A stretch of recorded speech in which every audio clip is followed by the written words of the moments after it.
Hello everybody, it's the Gaming Optimist. Today I'm talking about Mortal Kombat 2. This was the this was the game that really got me into Mortal Kombat big time. Um yeah, we talked about Mortal Kombat 2. There was like a comic. Um but this is the video game. This is the video game. I've never beaten this one and it makes me so mad. But I suck at video games. So, yeah. A year after the first, Liu Kang defeated Shang Tsung and became Earthrealm's champion. A year after the first.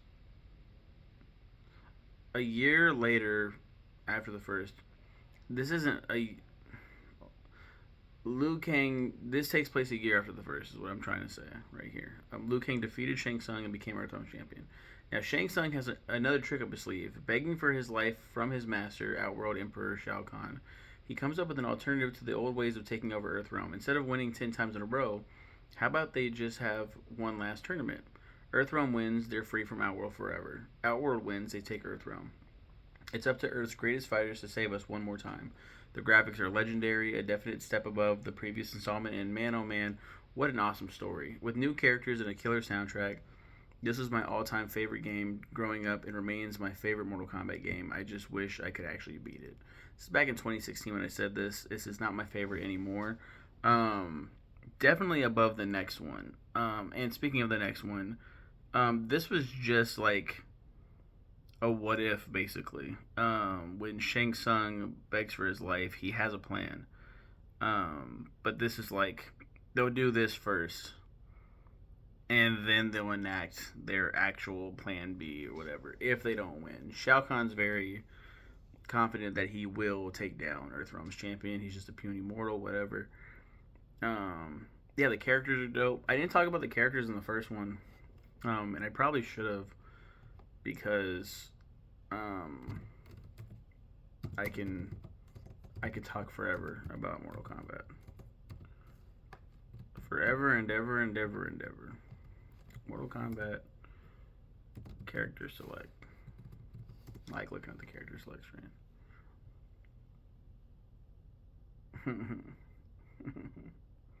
Yeah, there's Johnny Cage, is the movie star, um, trying to prove that he's actually a dope fighter. He's not. It's not just special effects. He can actually shoot this green force energy out of his hands. It was retconned later on that he's from like monks, like they're like he has like Tibetan monks or some shit. He's a descendant of them, of theirs. Kano, Black Dragon, leader of the Black Dragon. He's a mercenary. We'll come to find out that the Black Dragon is an offshoot of the Red Dragon clan. Red Dragon do a lot of crazy shit, but Black Dragon they're more well known. They're the first ones that we see. Kano's here just to get money, really, just to get paid from the big man Shang Tsung. Raiden is the Thunder God, the Earthrealm's, um, the protector of Earthrealm. He he really can't participate, so I don't know why he's a selectable character. He can't really participate and fight. It's against the rule. It's against the rules. Liu Kang, as we know, becomes Earthrealm's champion. He's from the White Lotus Society, Temple of the Order of the Light, something like that. And then, yeah, he doesn't really agree with their archaic ways after this game, and like you're not supposed to kill anybody. You're supposed to be a good guy. And starting with Mortal Kombat 2, he's like, I think we need to start killing people because this is not working out. Scorpion, real name Hanzo Asashi, born in Japan, right? Um, he's a member of the Shirai Ryu clan. Shirai Ryu. Um, and he feuds with the Lin Kuei clan's Sub Zero. We wouldn't know Sub Zero's real name until MK9 in 2011. It's Bihan. Hanzo Asashi is killed by Bihan, and his entire fucking clan is wiped out. And he thinks that Bihan is solely responsible for this. He's given life by someone will come to learn about more about in a future game. Quan Chi. There's a lot of shit there. But basically, Scorpion's one goal here. He's on Shang Tsung's team, but he doesn't give a shit if Shang Tsung wins or not. He just wants to kill Sub-Zero. And Sub-Zero, I've always seen Bihan because of Mortal Kombat Mythology Sub-Zero. It's a spin-off game. I've always seen Bihan as the good guy who's in a bad clan. He's just in a that they do criminal shit. He's a cryomancer, can shoot ice from his fucking hands. He's just in a bad spot. I always felt like he was secretly like a mole, like a good guy on the bad team. That's just my headcanon. Because he's a good guy in mythology. So why would he not be a good guy? And again, he gets wrapped up in some shit in that game too. But he like interacts with Raiden in mythologies. So I just thought it would make sense that whatever. Anyway, he fucking dies. He gets completely killed. No one else in this roster gets killed in this game. It's just him, the sole casualty. And then Sonya Blade, Lieutenant Sonya Blade of the U.S. Special Forces, she's here solely to catch Kano. Kano killed her partner years and years ago. He's just been a thorn in her side. She hates him with every fiber of her being. She's gonna go ahead and catch him. That's her main thing. And there's also Reptile, the secret character. Palette swap. They palette swapped Sub-Zero and Scorpion for multiple games. They're just palette swaps of each other. A palette swap, for those who don't know, Sub-Zero's blue. They just took the same actor wearing that suit and they recolored the suit to be yellow. And so it's the same actor, same style of movement. I think they have like a different stance though. Like, Scorpion's doing like this, and Sub-Zero's doing a different bullshit. Ed Boon, the story goes, he's sitting in a drive-thru getting food. And he's like, he just has so many ideas about this game that they're making, this Mortal Kombat game, and he's like, would it be cool to have like a special, super secret, awesome fight? That'd be cool. And he's like, but there's not a lot of like data, not enough room to like add that. He's like, what if we just do a palette swap? Because that also saves on memory. Why don't we just use another palette swap of Scorpion, Sub-Zero, blue and yellow makes green.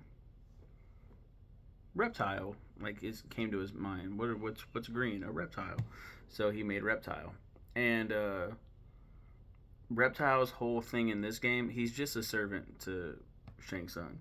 Reptile is like the biggest bitch of the series, like one of the biggest bitches of the series. A lot of wasted potential with that character. Shout out to the fourth generation. Fuck, what's his name? Holy shit. The fourth Snake. My bad, fourth Snake. Go check him out. He's pretty dope. And we're looking at, and then there's Goro, Prince Goro. We talked about him, champion, half dragon, half human. I think is his species. And then Shang Tsung, we talked extensively about him as well. So then Mortal Kombat 2 happens. We got Liu Kang returning. We got Kung Lao. Is his cousin. And now some people might dispute this shit, but why? Because his name's fucking Kung Lao, and Liu Kang is a descendant of the Great Kung Lao. Kung Lao is named after the Great Kung Lao. He is related to the Great Kung Lao. They're cousins. They're fucking cousins. What are you talking about? Why is this even a thing? Like, they're related. Like, if they're not that, and some people are like, well, they're brothers.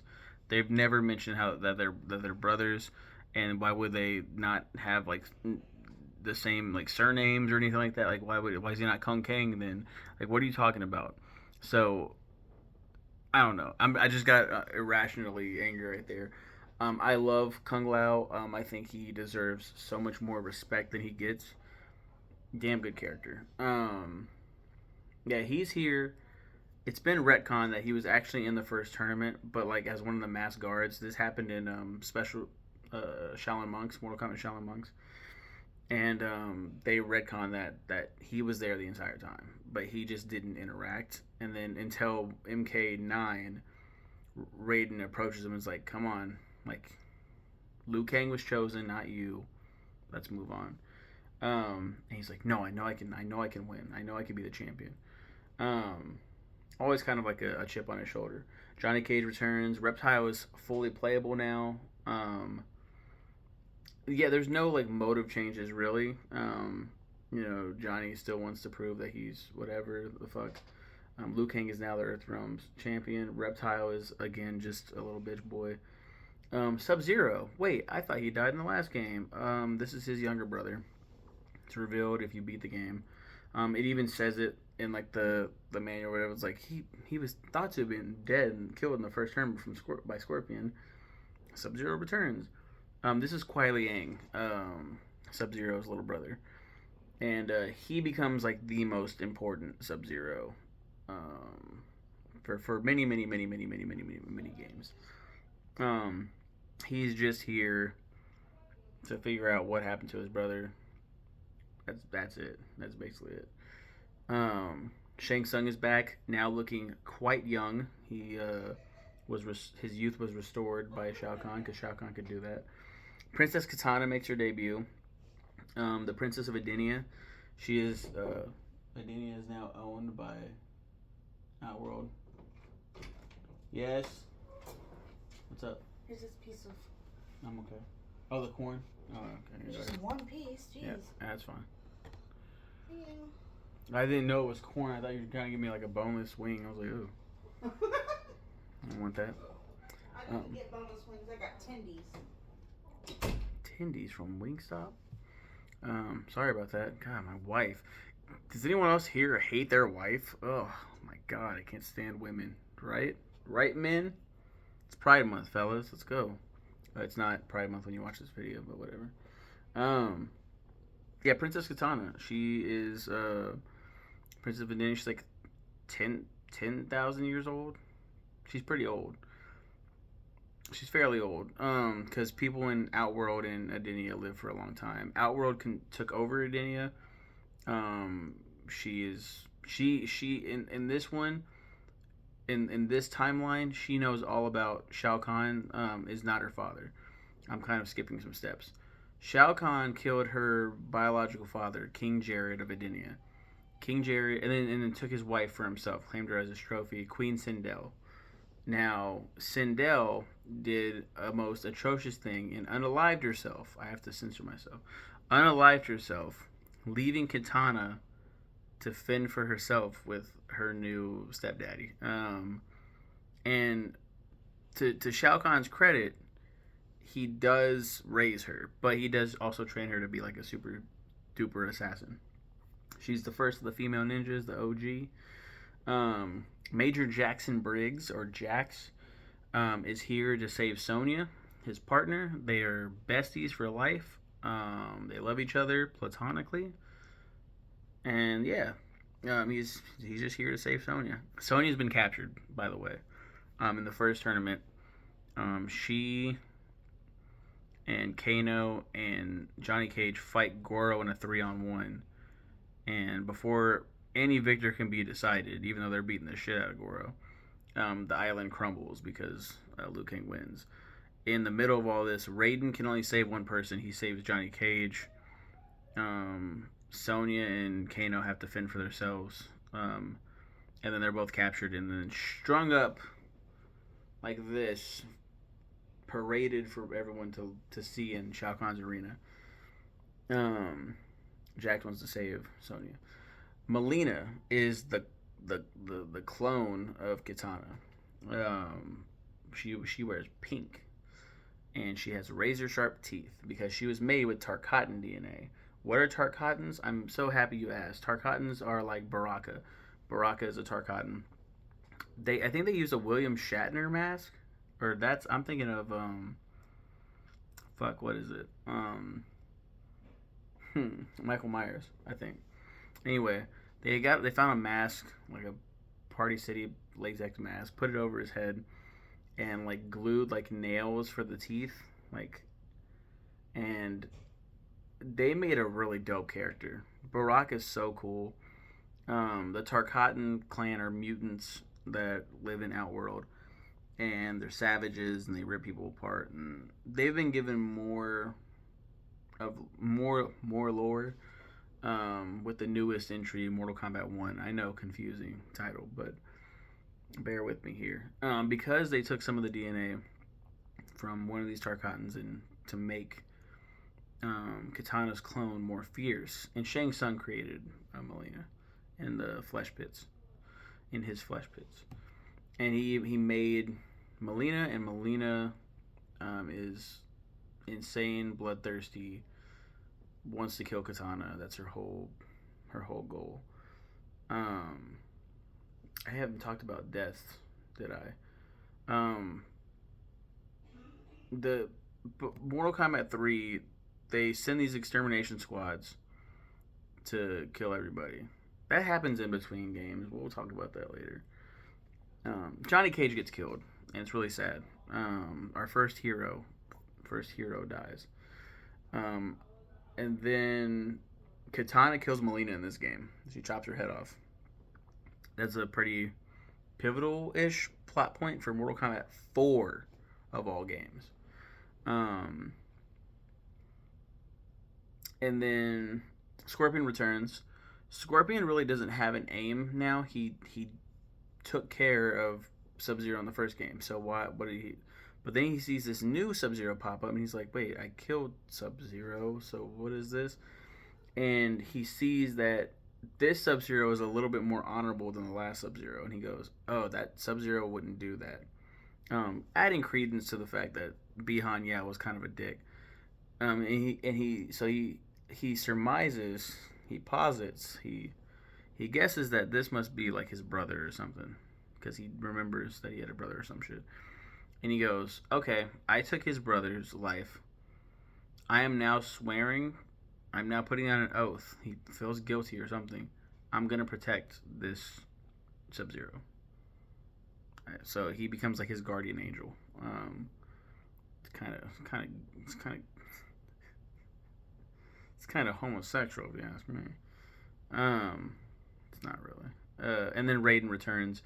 Also, can't do anything. Can't do anything still. He might have a match here or two, because it does take place mostly in Outworld. It's like blended both realms or whatever the fuck. Secret characters. Jade is along for the ride. Like Reptile, she is green. She's a little bit darker skinned. She's also from Edenia. She is Katana's best friend since childhood. She is an expert assassin. She uses a staff instead of Katana's fans or Melina's size. Also in this game, she uses Katana's fans. The secret characters usually just use like the other characters' movesets. Like Smoke. Smoke's real name has now been revealed to be Tomas Verbada. I think that's how you say his name. Tomas, Tomas. And then Verbada. Verbada. Tomas Verbada. And he has like the reason why he has smoke powers is because he was blessed by some demonic entity named Ininra or some shit. He's Sub-Zero's bestie. They're in the same clan. They love each other. They got each other's backs. In between this game and the next game, they're hunted down by their own clan because they're doing the cyber initiative. They're taking their soldiers, their clan members, and they're putting them through this cybernization process to turn them into robots, into cyborgs, and they catch Smoke and they turn Smoke into a cyborg. It's really dumb and stupid and it's sad, and he doesn't deserve that. And then Noob Saibot is a black ninja, completely black, completely just like a silhouette. And Noob Saibot was a character that was just shrouded in mystery for years. I don't know when they had this idea, but it's a genius one. Noob Saibot is revealed in Mortal Kombat Deception to be Bihan, the older Sub Zero. I get so happy still thinking about it. And I get kind of annoyed that every game afterwards, Sub Zero knew the whole time. No, he didn't. Kuai Liang did not know that Noob Saibot. He did not know that. Nobody did. Everybody was in the dark. It was revealed to him, and it was a shocker to him, just like it was to us, the players. Sub Zero never fucking knew, and I hate that retcon so much. Like, oh yeah, he just knows. Okay, how? I don't know. Shut up, stupid. Kintaro is another member of the Shokan race, but he's like a big old kitty cat. He's like a big old. I love how he looks in the OG game. He's got tiger stripes. It's so dope. So he's like half dragon, half human, half tiger, or is he half dragon, half tiger? Like I don't know, but it's and he roars like a tiger. He's so sick. I love Kintaro. He doesn't do much in the series, but get his ass whooped. He's a lesser Goro. He gets his shit rocked hard. Dude's way too cocky. And speaking of cocky, Shao Kahn gets his shit rocked as well in this game. But I do love Shao Kahn so much. Great character. And yeah, next week we'll talk about Mortal Kombat 3 and I'll ramble and babble on some more. Yeah. You guys have a good one. Take care.